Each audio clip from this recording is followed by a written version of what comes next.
We are all aware of the initiatives that the government and the private sector is taking in these to meet that vision and to meet that aim. My question to you, ladies and gentlemen, is that if we are going to have 500 million skilled workers, where are we going to get the managers to manage them?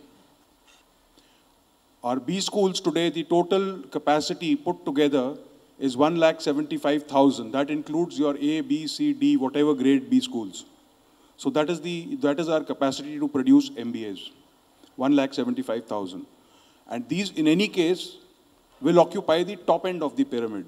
So while the government initiatives are taking care of the bottom end of the pyramid, and whatever the formal education system for management is taking care of the top end of the pyramid, it's the middle of the pyramid which is extremely very important, the junior and the middle management, which is where I see a critical shortage, and that is an area which is really not being addressed very, very formally today.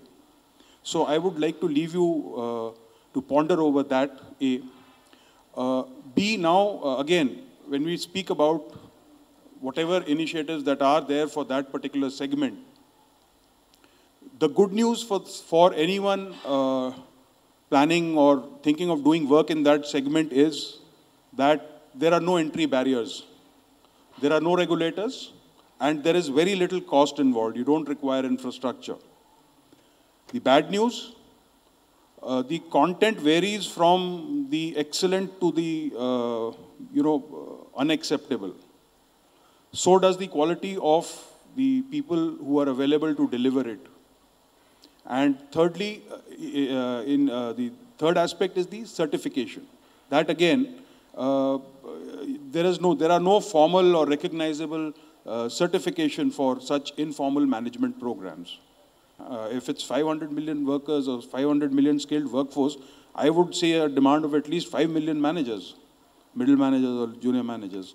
So with that thought, I leave you, ladies and gentlemen. There are no solutions to that. But that's a huge opportunity that I would like to point out to you.